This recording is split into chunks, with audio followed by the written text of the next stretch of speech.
Hello everyone, আমি চলে এসেছি ষষ্ঠী পুজোর সেকেন্ড পার্ট নিয়ে। কালকে যে বলেছিলাম দেখো ষষ্ঠী পুজোর বাজার করতে যাচ্ছে, এবার দেখাবো পুজোটা কি করে হয়। কালকে যে বান্ডিলগুলো আমরা বানিয়ে নিয়ে এসেছিলাম সেই বান্ডিলের কাজ চলছে। দেখো যে পাতা খেজুর টেজুর দিয়েছিল, এটা নাকি নদীতে গিয়ে এক ডুবে স্নান করে সেই জলটা অল্প একটু জল নিয়ে আসতে হয়, সেই জলে ছিটা দিতে হয়, এটা নিয়ম। তো আমার মা, এখন তো নদীতে যাওয়া সম্ভব না, যারা ঘরের পাশে নদী নেই তারা কি করবে, তারা ওই ঘরে স্নান করে।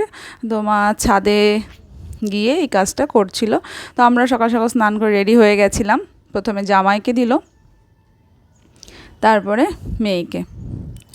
দেখো প্রথমে জলের ছিটা দিচ্ছে একটা বান্ডিল দিয়ে, আর একটাতে দেখো সাথে নতুন বলেছিলাম পাখা কিনতে হয়, সেই পাখা দিয়ে একটু হাওয়া দিচ্ছে। বাস হয়ে গেল। দেখো এইবার হচ্ছে খাওয়া দাওয়ার পর্ব, সকালের ব্রেকফাস্ট।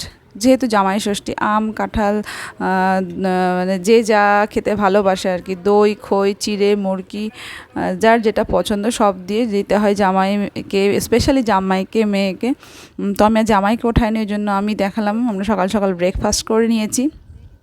এখানে সবাই উপোস করে পুজো দেবে, এটা হচ্ছে মেন পুজো। সব রেডি হয়ে গেছে, ঠাকুর মশাইয়ের জন্য অপেক্ষা করছে। দেখো কত কিছু লাগে, কত কিছু গোছগাছ করেছে, প্রত্যেকের কিন্তু একটা করে পাখা। এখানে কিন্তু অনেক পাখা, অনেকে একসাথে পুজো দিচ্ছে। এটা যে আমার কর্তা ছিল, আমার ঠাকুমা। এখানে একটা কালো বিড়াল বানানো হচ্ছে, মা বানাচ্ছে এটা। এটা ময়দা দিয়ে আর মনে হয় কয়লার গুঁড়ো, যেহেতু কালো করতে হবে কালারটা, সেজন্য ময়দা আর হ্যাঁ কয়লাটাকে গুঁড়ো করে ওটা কালো বানিয়েছি। তো যে যেরকম শেপ ভাবে উঁচু করে তো করা যায় না, যেহেতু পাতার ওপর করতে হবে, একটু শেপ মতো হলেই হয়ে যায়, বিড়ালের শেপের মতো। এটা তো অনেকেই বলে বিড়াল হয়নি হয়নি, তো যে যেরকম পারে সেরকম এটাকে কালো বিড়াল হিসাবে গণ্যি করে আর কি পুজো করা হয়। এটা আমার পিসি হচ্ছে, শুনতেই পেলে কত জোরে জোরে খুব মানে জোকার দেয়, উলু দেয়।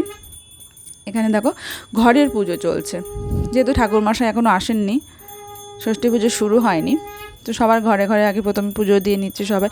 এটা সেজো কাকিমার ঘরে পুজো চলছে, দিদা পুজো দিচ্ছে। এখানে পিসি দেখো পেছনে আছে বসে।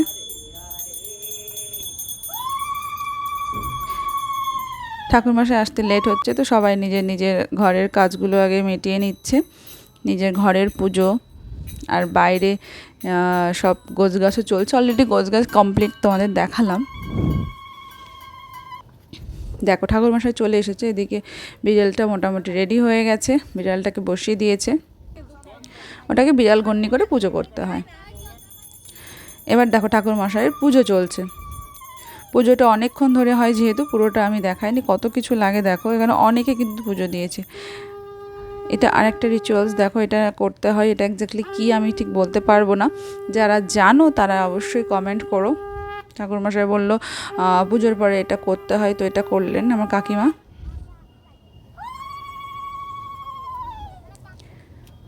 দেখো রেডি হয়ে গেছে এবার সব কিছু। এবার জামাইকে নাকি তেল দিতে হয় একটু, আর দইয়ের ফোঁটা, তো সব কিছু রেডি। এখন আমরা প্রণাম টনাম করে নিলাম। এইবার এই যে পান সুপারি আর বাতাসা ছিল, এটা মাথায় দিল, দিয়ে এটা থেকে সবার কোছে কোছে দিতে হয়। প্রথমে আমার কোছে দিচ্ছে, তো আমি সেজন্য ভিডিওটা করতে পারিনি, পরে দেখাচ্ছি। দেখো এবার প্রসাদ মাখামাখি চলছে, সবাইকে প্রসাদ বিতরণ করা হবে। এটা আমার পিসি দেখো প্রসাদ মাখছে, এই দেখো কোছে কোছে দেওয়া হচ্ছে, সবাই আলাদা আলাদা বাটিতে। দই তো এর মধ্যে নেই, খই চিড়ে মুরগি বাতাসা এইগুলো সবাই নিজের বাটি থেকে অন্যদেরকে দেবে। এটা নাকি কোছের মধ্যে যতটুকু দেওয়া হয়, মানে যে কোলের মধ্যে দেওয়া হচ্ছে ততটুকু তোমাকে নিজেকেই নাকি খেতে হয়, এটা অন্য কাউকে দিয়ে তুমি খাওয়াতে পারবে না, ফেলতেও পারবে না, এটা তো প্রসাদ। তো তোমাদের এরকম কার কার নিয়ম আছে জানিও, তোমরা এরকম কারা কারা পুজো করো অবশ্যই কিন্তু কমেন্টে বলো। দেখো সবাই কিন্তু সবার বাটি থেকে সবাইকে দিচ্ছে, এটা নিয়ম, এটা করতে হয়। আর কোছেরটা পুরোটা তোমাকে নিজেকেই খেতে হবে। মা খেয়ে নিল। এ দেখো দিদা এদিকে দিদা কিন্তু খুব মজা করতে ভালোবাসে। এবার আমারটা দেখাই, আমার হাতে ইমার্জেন্সি লাইট আছে। ভেবো না যে দিনের বেলার ইমার্জেন্সি লাইট নিয়ে কী করছে, আসলে এটা ঘরে নিয়ে যাওয়া দরকার ছিল, ওই জন্য আর কি আমি হাতে নিয়ে আছি যে ভুলে যাব। তো এইভাবে আমি মাকে বললাম ভিডিওটা করে দাও। এদিকে দিদা দেখো দুষ্টুমি করছে, আমিও খেয়ে নিলাম, বাকিটা ঘরে গিয়ে খাবো। চলো, এভাবে তোমরা কারা কারা পুজো করো, ব্লগটা কেমন লাগলো অবশ্যই জানিও। দেখা হচ্ছে নেক্সট কোনো ব্লগে। টাটা।